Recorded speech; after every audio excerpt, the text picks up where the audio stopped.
Hey everyone, welcome back to another video. So match day 2 deadline for the Champions League is tomorrow night. So I think it's about time to show you my team selection, what I'm planning to do with my transfers. If you are playing UEFA Champions League Fantasy, hit the subscribe button. I'll be doing plenty more content over the season. Hit the like button. My aim is to get 20 likes on this video. Let's try and get me over 300 subscribers before deadline. Anyway, let's just jump into it. So the chip strategy is still the same. I'm still planning to use the wildcard in match day 5. So I've only really got my sights on match day 2, 3 and 4, and I'll be wildcarding and getting a completely different side. And I still plan to use the Limitless chip in match day 7 where I can make a really good squad. So this is how my side got on in match day 1. Vicario, Timber, Quenda, Calafiori and Dumfries, they all kept clean sheets. Quenda got himself an assist, so he got 10 points. The other ones got 7 and 6. So it was a solid back 5 for me, they all got good points. It wasn't so great in midfield. I had McTominay that got 2 points. He was away against Man City and I wasn't expecting him to do much. I got McTominay for the next 2 fixtures, so hopefully he can turn it around in these next 2 game weeks. Simmons got 2 points for playing. He got a yellow card, so he lost a point, but then he got an extra point because he got ball recoveries, so he got 3 points altogether. Elise got himself an assist, but he got a yellow card, so that dropped him down a point. And then we've got Cole Palmer, who scored against Bayern Munich. He probably could have had another goal. So then up front, I've got Mbappe. I captained him, so he got 13 points, but he doubled to 26. He got 2 goals, so he got 8 points for that, and then he got 3 points for being man of the match. Thuram also got himself 2 goals, but he got himself a yellow card, so he didn't get the 13 points. He got the man of the match award, so he got 1 less than Mbappe. And then on my bench, I've got Meret. He didn't start away against Man City. He got an injury a couple of days before this match and was on the bench. He's played the last 2 games since the Man City match, so I do think he will start in match day 2, so I'm not that worried about him. Then we got Huyson. He only got 3 points for Real Madrid. Real Madrid conceded, so he didn't keep a clean sheet. Then we've got Pedro. He didn't score against Bayern Munich. And we've got Guller that got 2 points for me. So all in all, in match day 1, I got 91 points and 139,000 in the world at the moment. Hopefully I can better that in the next few game weeks and get up the ranks. But it was a solid start. I'm happy with the start that I got because a lot of managers are activating the wildcard in this match day. Well, I'm not. So I've built a squad for the next few games where they'll be changing it. And hopefully in the next few weeks I can claw the points back with a better side. So quickly, I just want to show you my team and show you why it's vital that you stay alert on deadlines. Because this is the side that I had before deadline on Tuesday.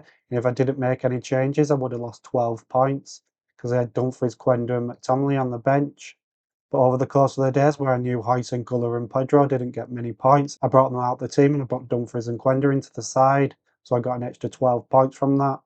So this is why it's vital to make sure that you have picked your side on the Wednesday as well as the Tuesday. Make sure you've changed the captain if he hasn't done well. In match day 1, Mbappe did really well on the Tuesday as captain, so I didn't really need to change my captain. But in other game weeks, maybe the captain doesn't do well on the Tuesday night and then you'll have to change him on the Wednesday. I think there's easily 80 points that you gain if you keep doing this over the season. If you keep forgetting, then you're going to be dropping a lot of points on your bench and not changing your captain. So please do make the changes on the Wednesday for the players that haven't done that well on Tuesday. And the captaincy, if he hasn't done that well, change it to somebody that hasn't played on the Wednesday.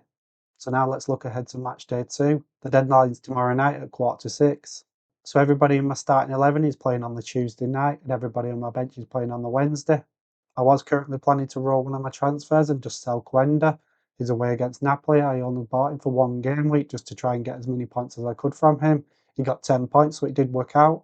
But I do plan to sell him in match day 2 to get a better defender for the next 3 games. But I do think I'll be forced into making my second transfer as well because Cole Palmer isn't going to be fit for match day 2. So I do think I'm going to sell him at 9.5 million. I don't really want to sit him on my bench because I don't even know if he's going to be fit for match day 3. If I thought he was going to be fit for match day 3, then I'd probably keep him. Problem that I have on my side right now is I've got Mbappe for captaincy on the Tuesday night. But on the Wednesday night, as you can see, I've got Merritt, Timber, Calafiori and McTominay. So if Mbappe doesn't do well on Tuesday night, the captaincy choice is on the Wednesday night. If he doesn't do well, he's not the greatest. So here's the fixture ticker for match day 2 and 3 and 4 and the best at the top. So I've got players from Tottenham, Chelsea, Inter Milan, Arsenal, Napoli, Bayern Munich, Real Madrid and then Sporting.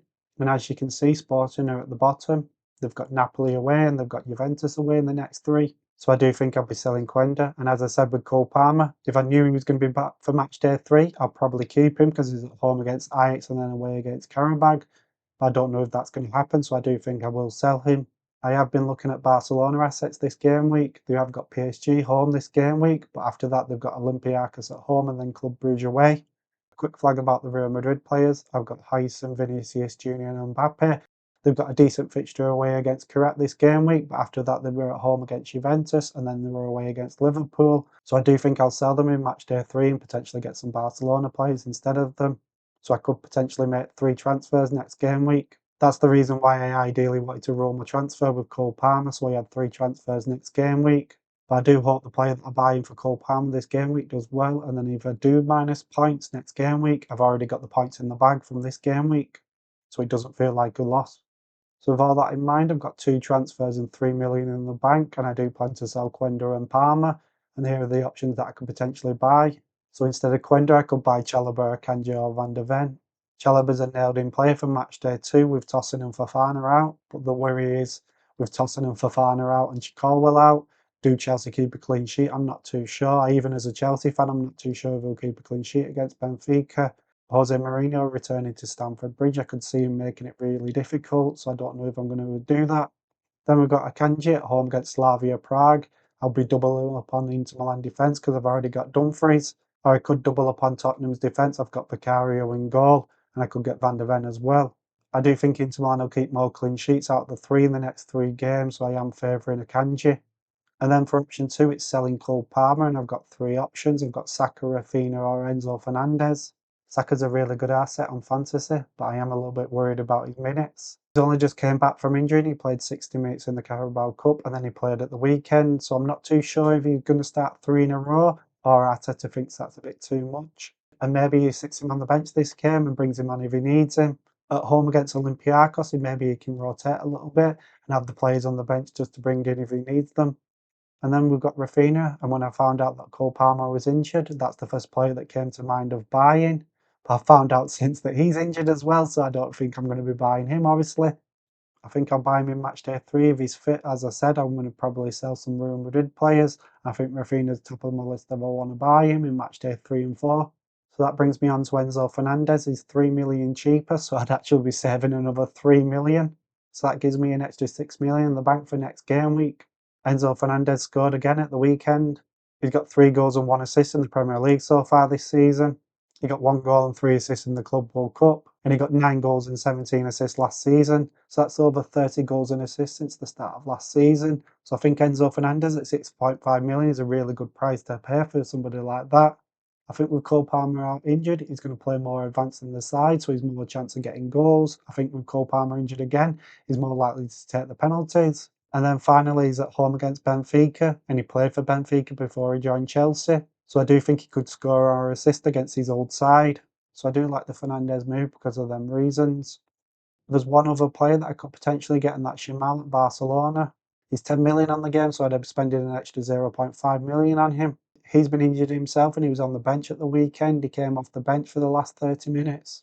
So he's a little bit of a doubt. I think he will start because they're at home against PSG, but they're at home against PSG, which is a hard game. But the thing that makes me want to buy Yamal or Saka is that they play on the Wednesday. So if Mbappe doesn't do that well on the Tuesday night as captain, I've got a captaincy choice out of Yamal or Saka that I can pick on the Wednesday. And that's not the case with Fernandez because he plays on the Tuesday night.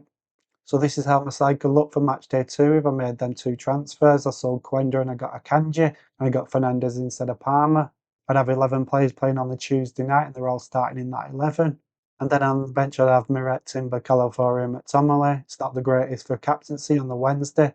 So if I do go down this route, I really need Mbappe to do well against Kurat and get them captaincy points, and then I don't need to change the captain. Because the last thing I want to do is captain Timber, Calafiori, and McTominay. So if I was forced into making the transfers now, I think these are the 2 transfers that I'll make, Akanji and Fernandez into my side, and then buy a Barcelona asset in midfield next game week instead of Gulla. So there we have it for my match day 2 team selection video. I am pretty certain that I will be buying Akanji for Quenda, but I'm not too sure about that player that I'm buying for Palmer. I'm going to try and do a deadline stream tomorrow and I can make a decision then. So if you are intrigued of who I'm going to buy instead of Cole Palmer, come to that deadline stream and I'll make my decision on deadline and you'll know exactly who I'm picking. Get in the comment section and let me know who you'd buy for Cole Palmer. Would you buy Enzo Fernandez, Saka or Yamal at Barcelona? Also on the deadline stream tomorrow, if you need any advice before deadline, You'll be able to comment and I'll be able to reply and try and help you out with any deadline decisions. Anyway, I'm signing off. I'll see you tomorrow. Goodbye.